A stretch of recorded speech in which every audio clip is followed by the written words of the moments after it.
Welcome back to BCA tutorials.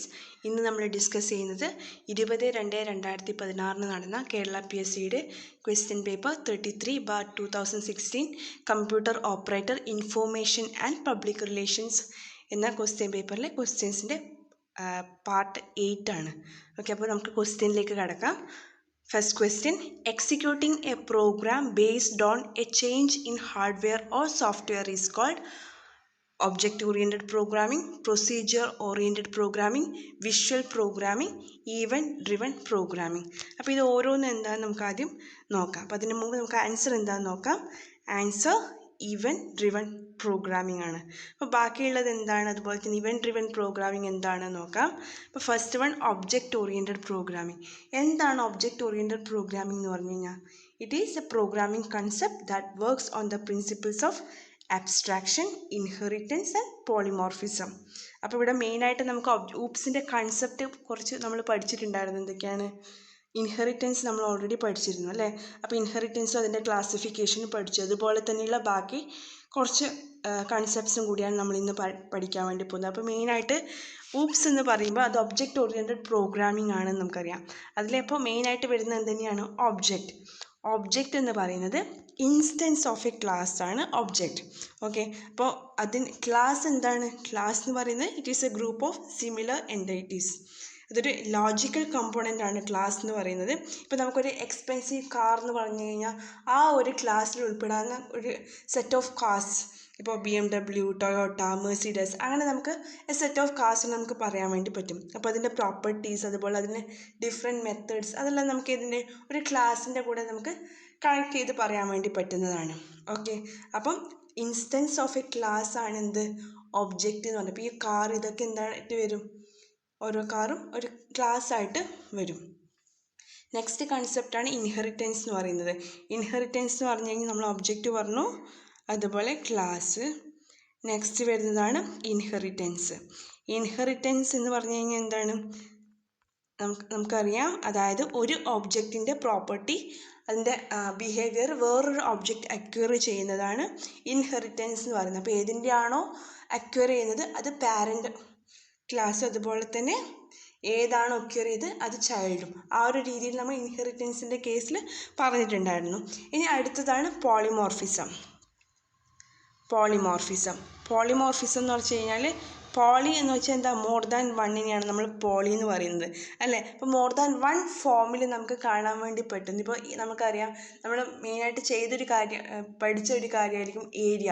അപ്പം area എന്ന് പറയുമ്പം റെക്റ്റാങ്കിളിൻ്റെ ഏരിയ ഉണ്ട്, അതുപോലെ സ്ക്വയറിൻ്റെ ഏരിയ ഉണ്ട്, സർക്കിളിൻ്റെ ഏരിയ ഉണ്ട്. അങ്ങനെ ഡിഫറെൻറ്റ് സ്ട്രക്ചേഴ്സിൻ്റെ ഏരിയ നമുക്ക് പറയാൻ വേണ്ടി പറ്റും. അപ്പോൾ അതെല്ലാം സെയിം നെയിമാണ്, പക്ഷേ ഡിഫറെൻറ്റ് ഫോമിലാണുള്ളത്. അതാണ് പോളിമോർഫിസം എന്നുകൊണ്ട് ഉദ്ദേശിക്കുന്നത്. Ability of a variable object or function to take multiple forms. അടുത്തതാണ് അബ്സ്ട്രാക്ഷൻ. അബ്സ്ട്രാക്ഷൻ എന്ന് പറഞ്ഞു കഴിഞ്ഞാൽ എന്താണ്?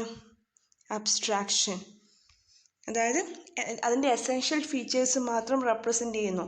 ബാക്കിയുള്ള ബാക്ക്ഗ്രൗണ്ട് ഡീറ്റെയിൽസ് എല്ലാം നമ്മൾ എന്ത് ചെയ്യുന്നു? ഹൈഡ് ചെയ്യുന്നു. അതാണ് അബ്സ്ട്രാക്ഷൻ എന്ന് പറയുന്നത്. നെക്സ്റ്റ് ആണ് എൻക്യാപ്സുലേഷൻ. അതായത് നമ്മളൊരു റാപ്പിംഗ് അപ്പ് ഓഫ് ഡാറ്റ, അതാണ് എൻക്യാപ്സുലേഷൻ എന്ന് പറയുന്നത്. ഓക്കെ, നമ്മളൊരു ക്യാപ്സുലാക്കി നമ്മൾ മാറ്റുന്നതിൽ കവർ ചെയ്യുന്നു, അതാണ് റാപ്പിംഗ് അപ്പ് ഓഫ് ഡാറ്റ എന്ന് പറയുന്നത്. അതാണ് എന്ത്? എൻക്യാപ്സുലേഷൻ. അപ്പോൾ ഇതാണ് different object oriented programming concepts. അപ്പോൾ നെക്സ്റ്റ് വണ്ണാണ് procedure oriented programming. Procedure oriented programming എന്ന് പറയുമ്പോൾ പ്രൊസീജിയർ എന്ന് പറയുന്നത് ആക്ച്വലി നമ്മൾ വേറെന്തായിട്ട് പറയാം, അല്ലെങ്കിൽ ഒരു ഫംഗ്ഷനെയാണ് നമുക്കൊരു പ്രൊസീജിയറായിട്ട് പറയാൻ വേണ്ടി പറ്റുക. Okay, it's A set of functions. അതാണ് പ്രൊസീജിയർ ഓറിയൻറ്റഡ് പ്രോഗ്രാമിംഗ് എന്ന് പറയുന്നത്. ഇപ്പോൾ ഒരു പെർട്ടിക്കുലർ ടാസ്ക് പെർഫോം ചെയ്യണമെന്നുണ്ടെങ്കിൽ അതിനെ ബേസ് ചെയ്തുകൊണ്ട് ഒരു സെറ്റ് ഓഫ് ഫങ്ഷൻസ് ഉണ്ടായിരിക്കും, അതായിരിക്കും റൺ ചെയ്യുന്നത്. ഓക്കെ, അതാണ് പ്രൊസീജിയർ ഓറിയൻറ്റഡ് പ്രോഗ്രാമിംഗ്. ഇപ്പോൾ C എന്ന് പറയുന്ന ഒരു പ്രൊസീജിയർ ഓറിയൻറ്റഡ് പ്രോഗ്രാമിംഗ് ആണ്. അതുപോലെ പാസ്കൽ, ബേസിക്, കൊബോൾ, ഇതെല്ലാം പ്രൊസീജിയർ ഓറിയൻറ്റഡ് പ്രോഗ്രാമിങ്ങിൽ പെടുന്നതാണ്. അതായത് ഇത് നമുക്കിപ്പോൾ ഒരു മെയിൻ എന്ന് പറയുന്ന ഒരു ഫംഗ്ഷനിലാണ് അത് എക്സിക്യൂട്ട് ചെയ്യുന്നത് അല്ലേ. അപ്പോൾ അതിൻ്റെ കൂടെ വേറെ ഏതെങ്കിലും ഫങ്ഷൻസ് ഉണ്ട്, അത് നമുക്ക് ഓരോ ഫംഗ്ഷൻ വൈസ് നമുക്ക് കോൾ ചെയ്തുകൊണ്ട് എക്സിക്യൂട്ട് ചെയ്യാൻ വേണ്ടി പറ്റും. ഇതിൻ്റെ മെയിനായിട്ടുള്ള ഇപ്പോൾ ഊപ്സ് പറയുന്ന പോലെ ഊപ്സിൻ്റെ അത്രയും സെക്യൂർഡ് അല്ല നമ്മൾ ഈ പറയുന്ന പ്രൊസീജിയർ ഓറിയൻറ്റഡ് പ്രോഗ്രാമിംഗ് എന്ന് പറയുന്നത്. ഓക്കെ, ഇനി നെക്സ്റ്റ് വണ്ണാണ് വിഷ്വൽ പ്രോഗ്രാമിംഗ്. വിഷ്വൽ പ്രോഗ്രാമിംഗ് എന്ന് പറഞ്ഞു കഴിഞ്ഞാൽ നമ്മുടെ ഈ എന്താ പറയുക ഗ്രാഫിക്സ്, അതുപോലെ ഡ്രോയിങ്, ആനിമേഷൻ, ഇതൊക്കെ യൂസ് ചെയ്തുകൊണ്ട് ചെയ്യുന്ന ഒരു വിഷ്വൽ റെപ്രസെൻറ്റേഷനിലൂടെ കൂടി ചെയ്യുന്നതാണ് വിഷ്വൽ പ്രോഗ്രാമിംഗ് എന്ന് പറയുന്നത്. മെയിനായിട്ട് വിഷ്വൽ ബേസിക് ഒക്കെ ആ ഒരു രീതിയിൽ വരുന്നതാണ്. നെക്സ്റ്റ് വണ്ണാണ് ഇവൻറ്റ് ഡ്രിവൺ പ്രോഗ്രാമിംഗ്. എന്താണ് ഇവൻറ്റ് ഡ്രിവൺ പ്രോഗ്രാമിംഗ്? അതായത് ഏതെങ്കിലും ഒരു പെർട്ടിക്കുലർ ആക്ഷനെ ബേസ് ചെയ്തുകൊണ്ട്, ഇപ്പോൾ ഒരു മൗസ് ക്ലിക്ക്, അല്ലെങ്കിൽ ഒരു ഹാർഡ്വെയർ ആയിക്കോട്ടെ, സോഫ്റ്റ്വെയർ ആയിക്കോട്ടെ, ഇപ്പം ഓപ്പറേറ്റിംഗ് സിസ്റ്റത്തിനെ ബേസ് ചെയ്തുകൊണ്ടായിക്കോട്ടെ, ഇങ്ങനെ ഏതെങ്കിലും ഒരു ആക്ഷനെ ബേസ് ചെയ്തുകൊണ്ട് ചെയ്യുന്നതാണ് ഒരു ഇവൻറ്റ് ഡ്രിവൺ എന്ന് പറയുന്നത്. ഏതെങ്കിലും ഒരു ഇവൻറ്റ് സംഭവിക്കണം, അതാണ്. That is it is a programming paradigm in which the flow of program execution is determined by certain events. അതാണ് ഇവൻറ്റ് ഡ്രിവൺ പ്രോഗ്രാമിംഗ് എന്ന് പറയുന്നത്. ഓക്കെ, ഈ വിഷ്വൽ പ്രോഗ്രാമിംഗ് എന്ന് പറഞ്ഞാൽ വിഷ്വൽ ബേസിക് അല്ല, സോറി എനിക്ക് മാറിപ്പോയതാണ്. ഇത് ഇവൻറ്റ് ഡ്രിവൺ പ്രോഗ്രാമിംഗ് ആണ് നമുക്ക് ഈ പറയുന്നത് വിഷ്വൽ ബേസിക് ഡിസൈൻ ചെയ്ത് ചെയ്യുന്ന കാര്യം. ഓക്കെ, നെക്സ്റ്റ് അപ്പോൾ ഇതിൻ്റെ ആൻസർ എന്ന് പറയുന്നത് എന്താണ്? ഏതെങ്കിലും ഒരു ഹാർഡ്വെയറിൻ്റെയോ അല്ലെങ്കിൽ ഒരു സോഫ്റ്റ്വെയറിൻ്റെയോ ചേഞ്ചിനെ ബേസ് ചെയ്തുകൊണ്ട് ഒരു പ്രോഗ്രാം എക്സിക്യൂട്ട് ചെയ്യുക എന്ന് പറയുമ്പോൾ അതിൻ്റെ ആൻസർ വരുന്നത് ഏതാ? ഇവൻറ്റ് ഡ്രിവൺ പ്രോഗ്രാമിംഗ് ആണ്. Next one, to permanently remove an item from desktop press എന്തായിരിക്കും? Shift delete key. അതായത് നമുക്ക് ജസ്റ്റ് ഡിലീറ്റ് കീ പ്രസ് ചെയ്ത് കഴിഞ്ഞാൽ ട്രാഷിലേക്കായിരിക്കും അല്ലെങ്കിൽ ഒരു റീസൈക്കിൾ ബിന്നിലേക്കായിരിക്കും പോകുന്നത്. നേരെ മറിച്ച് നമ്മൾ ഷിഫ്റ്റ് ഡിലീറ്റ് കീ ആണ് പ്രസ് ചെയ്യുന്നത് എങ്കിൽ അത് റീസൈക്കിൾ ബിന്നിലേക്ക് പോവാതെ പെർമനൻ്റ് ആയിട്ട് നമ്മുടെ ഡെസ്ക്ടോപ്പിൽ നിന്ന് നമുക്ക് ആ ഒരു ഐറ്റത്തെ റിമൂവ് ചെയ്യാൻ വേണ്ടി പറ്റും. അതാണ് shift delete key. Then next one, if the shell prompt in Linux shows hash symbol, it means currently logged in user is terminal user gus super user. ഇപ്പം നിങ്ങൾ ടെർമിനൽ, ഇപ്പം ലിനക്സിലൊക്കെ നിങ്ങൾ ടെർമിനൽ ചെയ്ത് കഴിഞ്ഞാൽ നിങ്ങൾക്ക് മെയിനായിട്ട് അതിൽ കാണാൻ പറ്റുന്ന 2 ടൈപ്പ് എന്ന് പറഞ്ഞാൽ ഒന്ന് ഡോളറാണ്, മറ്റൊന്ന് ഹാഷാണ്. ഓക്കെ, ഇപ്പോൾ ഡോളർ എന്ന് പറയുന്നത് ഒരു റെഗുലർ യൂസറിന് വേണ്ടി യൂസ് ചെയ്യുന്നതാണ് ഡോളർ എന്ന് പറയുന്നത്. അതായത് നമ്മൾ ഏതെങ്കിലും റെഗുലർ യൂസേഴ്സ് ഏതെങ്കിലും രീതിയിൽ ആക്ടിവിറ്റീസ് ഓപ്പൺ ചെയ്യാനായിക്കോട്ടെ, അല്ലെങ്കിൽ വേറെ ഏതെങ്കിലും കമൻറ്റ്സ് റൺ ചെയ്യാനായിക്കോട്ടെ, ഈ ഒരു ഷെല്ലിൽ നമുക്ക് ടെർമിനലിൽ നമ്മൾ ചെയ്ത് കഴിഞ്ഞാൽ നമുക്ക് അവിടെ കാണുന്നത് ഒരു യൂസറിന് കാണാൻ വേണ്ടി പറ്റുന്നത് ഡോളർ സൈൻ ആണ്. നേരെ മറിച്ച് നിങ്ങളൊരു റൂട്ട് യൂസറായിട്ടാണ് അതിലേക്ക് സൈൻ ഇൻ ചെയ്തത് എങ്കിൽ, അല്ലെങ്കിൽ ഒരു സൂപ്പർ യൂസറായിട്ടാണ് നിങ്ങളത് സൈൻ ചെയ്തത് എങ്കിൽ അവിടെ നിങ്ങൾക്ക് കാണാൻ പറ്റുന്ന സിമ്പിൾ എന്ന് പറയുന്നത് ഈ ഹാഷ് ആയിരിക്കും. അതാണെന്ത്? സൂപ്പർ യൂസർ എന്ന് പറയുന്നത്. ഓക്കെ, അപ്പോൾ ഈ 2 സിമ്പിൾസാണ്. അപ്പോൾ അത് വെച്ച് നമുക്ക് ഐഡൻറ്റിഫൈ ചെയ്യാൻ വേണ്ടി പറ്റും ഇത് നിങ്ങളൊരു റെഗുലർ യൂസറായിട്ടാണോ ലോഗിൻ ചെയ്തത്, അല്ലെങ്കിൽ ഒരു സൂപ്പർ യൂസറായിട്ടാണോ ലോഗിൻ ചെയ്തത്. സൂഡോ എന്ന് വെച്ചിട്ട് നിങ്ങളെ എന്തെങ്കിലുമൊക്കെ ഇൻസ്റ്റാളേഷൻ ചെയ്യാൻ വേണ്ടിയിട്ട് ആ ഒരു രീതിയിൽ ചെയ്യണമെന്നുണ്ടെങ്കിൽ നിങ്ങൾ ആ ഒരു സൂപ്പർ യൂസറായിട്ട് നിങ്ങൾക്ക് കയറേണ്ടി വരും, റൂട്ട് യൂസറായിട്ട് നിങ്ങൾക്ക് കയറേണ്ടി വരും. അപ്പോൾ ആ ടൈമിൽ അവിടെ വരുന്നത് എന്തായിരിക്കും?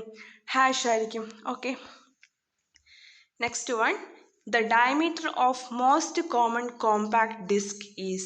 ഒരു കോമ്പാക്ട് ഡിസ്കിൻ്റെ ഡയമീറ്റർ എന്ന് പറയുന്നത് 120 millimeter ആണ്.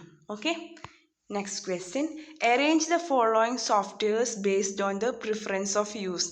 അപ്പം ഇതിനെ നമുക്ക് ഇവിടെ ഡിഫറെൻറ്റ് ടൈപ്സ് തന്നിട്ടുണ്ട്, 3 എണ്ണം. Operating system, application software, antivirus. Antivirus, operating system, application software. Application software, operating system, antivirus. Operating system, antivirus, application software. അപ്പോൾ ഈ 3 കാര്യമാണ് നമുക്ക് മെയിനായിട്ടുള്ള ഓപ്പറേറ്റിംഗ് സിസ്റ്റം, ആപ്ലിക്കേഷൻ സോഫ്റ്റ്വെയർ, അതുപോലെ ആൻറ്റിവൈറസ്. ഇതിൽ ഏത് ഓർഡറിലാണ് നമ്മൾ കൊടുക്കേണ്ടത്? ഏറ്റവും ഫസ്റ്റ് പ്രിഫറൻസ് കൊടുക്കേണ്ടത് ഏതിനാണെന്നുള്ളതാണ്. ഓക്കെ, അപ്പം ഇതിൻ്റെ ആൻസർ എന്ന് പറയുന്നത് ഫസ്റ്റ് വൺ, അതായത് operating system, then application software, then antivirus. Okay, അപ്പോൾ ഈ ഒരു ഓർഡർ നിങ്ങൾ ഓർത്തു വെക്കുക. Next one, which of the following term is not related with internet? Surfing, spooling, browsing and spoofing. ഇവിടെ നമുക്ക് സർഫിങ്ങും ബ്രൗസിംഗ് എന്ന് പറയുമ്പോൾ ഡിഫറൻസ് ഒന്നും കാണില്ല. കാരണം സർഫിംഗ് എന്ന് പറഞ്ഞാൽ എന്താ? സർഫിംഗ് ഇൻ്റർനെറ്റ് എന്ന് പറയുന്നത് ആക്ട് ഓഫ് ബ്രൗസിംഗ് തന്നെയാണ്. അതിന് തന്നെയാണ് നമ്മൾ സർഫിംഗ് എന്ന് പറയുന്നത്. നമ്മൾ ഒരു പേജിൽ നിന്ന് വേറൊരു പേജിലേക്ക് 1 by 1 ആയിട്ട് നമ്മൾ റീഡ് ചെയ്ത് പോവുക, അല്ലെങ്കിൽ സെർച്ച് ചെയ്ത് പോവുക, അത് തന്നെയാണ് സർഫിംഗ് എന്നുകൊണ്ട് ഉദ്ദേശിക്കുന്നത്. അത് തന്നെയാണ് ബ്രൗസിംഗ് എന്ന് പറയുന്നത്, അതായത് reading or scanning data through pages. Then അടുത്ത 2 ടേംസ് എന്ന് പറയുന്നത്, അപ്പോൾ സർഫിങ്ങും ബ്രൗസിങ്ങും എന്തുമായിട്ട് റിലേറ്റ് ചെയ്ത് തന്നെയാണ്? ഇൻ്റർനെറ്റുമായിട്ട് റിലേറ്റ് ചെയ്ത് തന്നെയാണ്. അടുത്ത 2 ടേംസ് ഏതൊക്കെയാണ്? സ്പൂളിംഗ് ആൻഡ് സ്പൂഫിംഗ്. സ്പൂളിങ് and spoofing. അപ്പോൾ സ്പൂഫിങ് എന്ന് പറഞ്ഞു കഴിഞ്ഞാൽ എന്താ?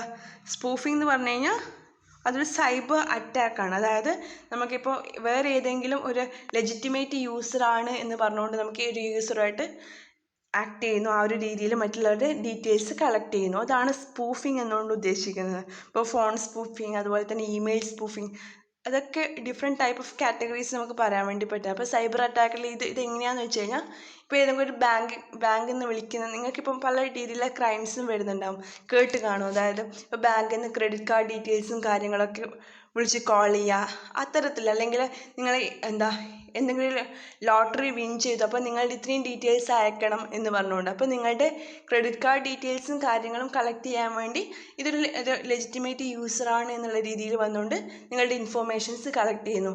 അങ്ങനെ നിങ്ങൾ എന്ത് ചെയ്യുന്നു? നിങ്ങളെ വളരെ മനോഹരമായി പറ്റിക്കുന്നു. അതാണ് സ്പൂഫിങ് എന്നുകൊണ്ട് ഉദ്ദേശിക്കുന്നത്. ഓക്കെ, നെക്സ്റ്റ് സ്പൂളിങ് എന്ന് പറഞ്ഞാൽ എന്താ? സ്പൂളിങ് എന്ന് പറഞ്ഞു കഴിഞ്ഞാൽ ബഫറിങ് ആണ്. ഓക്കെ, അതായത് നമ്മൾ ടെമ്പററി സ്റ്റോറേജ് ഏരിയയിലേക്ക് നമ്മൾ സ്റ്റോർ ചെയ്യുക, അതിനെയാണ് സ്പൂളിങ് എന്ന് പറയുന്നത്. ഇപ്പം നിങ്ങൾ ഫോർ എക്സാമ്പിൾ ഒരു ഇൻ്റർനെറ്റ് കഫേ, ഓക്കെ, ഇപ്പോൾ സ്പൂളിങ് എന്ന് പറഞ്ഞു കഴിഞ്ഞാൽ, ഇപ്പം നിങ്ങൾ ഒരു ഇൻ്റർനെറ്റ് കഫേയിൽ ഒരുപാട് സിസ്റ്റം ഉണ്ട്. അപ്പോൾ ആ സിസ്റ്റത്തിലെല്ലാം ഓരോരുത്തർ ഇരിക്കുന്നുണ്ട്, അവർക്ക് എല്ലാവർക്കും പല കോപ്പീസും പ്രിൻറ്റിങ് വേണ്ടിയിട്ട് കൊടുത്തിട്ടുണ്ട്. ഓക്കെ, പ്രിൻ്ററിലേക്ക് റിക്വസ്റ്റ് കൊടുത്തിട്ടുണ്ട്. അപ്പോൾ എല്ലാ കമ്പ്യൂട്ടറിനും ആൾക്കാർ റിക്വസ്റ്റ് കൊടുത്തിട്ടുണ്ട്. അപ്പം എല്ലാം കൊടുത്തിട്ടുണ്ട്, പക്ഷെ അതെല്ലാം ഒരുമിച്ച് കിട്ടുമോ? ഇല്ല. നമ്മൾ സെൻഡ് ചെയ്ത ആ ഒരു ടൈമും അതുപോലെ അത് എക്സിക്യൂട്ട് ചെയ്തുന്ന ടൈമും തമ്മിലൊരു ലാഗ് ഉണ്ടായിരിക്കും. അപ്പോൾ ആ ഒരു സമയത്ത് ആ എല്ലാ ഡാറ്റയും എവിടെയായിരിക്കും സ്റ്റോർ ചെയ്തിട്ടുണ്ടാവുക? ഒരു ടെമ്പററി സ്റ്റോറേജ് ഏരിയയിലായിരിക്കും സ്റ്റോർ ചെയ്തിട്ടുണ്ട്. അവിടെ നിന്നാണ് 1 by 1 ആയിട്ട് ഓരോന്ന് പ്രിൻ്റ് ചെയ്ത് വരുന്നത്. ഓക്കെ, അപ്പോൾ ഓൾറെഡി നമ്മളിവിടുന്ന് സെൻഡ് ചെയ്തു, പക്ഷെ അവിടുന്ന് അതിന് മുമ്പേ ഓൾറെഡി റിക്വസ്റ്റ് കൊടുത്ത ഓരോ ഡാറ്റയും പ്രിൻ്റ് ചെയ്ത് വരുന്നതേ ഉള്ളൂ. അപ്പോൾ ആ ഒരു ടൈമിൽ എന്ത് ചെയ്യുന്നു? ടെമ്പററി ആയിട്ട് നമ്മൾ ഡാറ്റ സ്റ്റോർ ചെയ്യുന്നു. അപ്പം ഇതാണ് എന്ത്?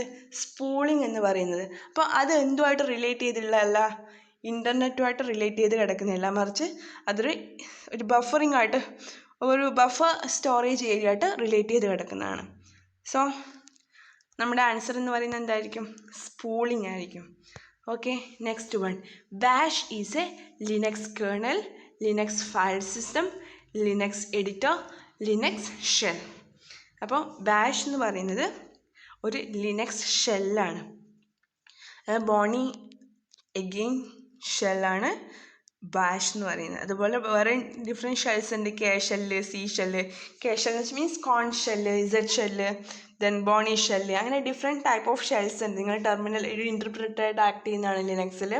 ദെൻ ലിനക്സ് എഡിറ്റർ എന്ന് പറയുമ്പോൾ ജി എഡിറ്റ്, അതൊരു ലിനക്സ് എഡിറ്ററായിട്ട് യൂസ് ചെയ്യാൻ വേണ്ടി പറ്റുന്നതാണ്.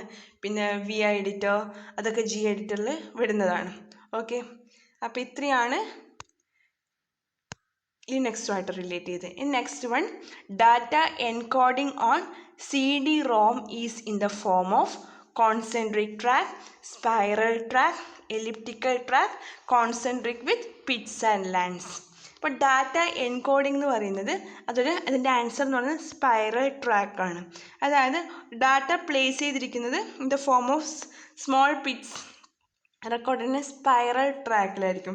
ഓക്കെ, അതായത് അതിൻ്റെ സെൻട്രൽ നിന്നും അതിൻ്റെ എൻഡിലേക്ക് എന്നുള്ള രീതിയിലായിരിക്കും നമ്മളിത് സ്പൈറൽ ട്രാക്കിൽ ഡാറ്റ എൻകോഡ് ചെയ്യുന്നുണ്ടാവുക. അപ്പോൾ ഈ ഒരു രീതിയിൽ പോയി കഴിഞ്ഞാൽ അത് നമ്മൾ റീഡ് ചെയ്യുന്ന സമയത്ത് ഈ ഒരു ലേസർ ബീം ആ ഒരു റൊട്ടേറ്റിംഗ് ആയിട്ടുള്ള CD-ROMലേക്ക് ഫോക്കസ് ചെയ്യും.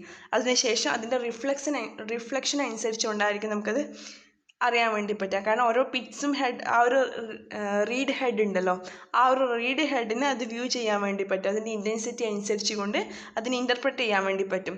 ഓരോ പിറ്റ്സും ലാൻഡ്സിലും തമ്മിൽ ആ ഒരു മൂവ്മെൻറ്റ്സിനനുസരിച്ച് അതിൻ്റെ ഇൻറ്റൻസിറ്റിയുടെ വേരിയേഷൻ അനുസരിച്ചുകൊണ്ട് ആ ഒരു ഡ്രൈവറിന് CD ഡ്രൈവിന് അതിൻ്റെ ഡാറ്റ ഇൻ്റർപ്രറ്റ് ചെയ്യാൻ വേണ്ടി പറ്റും. അപ്പോൾ ആ ഒരു രീതിയിലാണ് അതിനെ ഡീകോഡ് ചെയ്തെടുക്കുന്നത്. ഓക്കെ, റീഡ് ചെയ്തെടുക്കുന്നത്. ഓക്കെ, അപ്പോൾ സ്പൈറൽ ട്രാക്കിൻ്റെ ഫോമിലാണ് എന്ത് ചെയ്യുന്നത്?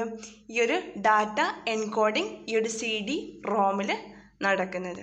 ഓക്കെ, അപ്പോൾ ഇത്രയാണ് ഈ ഒരു 33/2016 ക്വസ്റ്റ്യൻ പേപ്പറിൽ മെയിനായിട്ട് വരുന്ന ഡിഫറെൻറ്റ് ക്വസ്റ്റ്യൻസ്. ഇനി നെക്സ്റ്റ് മുതൽ നമുക്കൊരു പുതിയ ക്വസ്റ്റ്യൻ പേപ്പർ ഡിസ്കസ് ചെയ്യാം.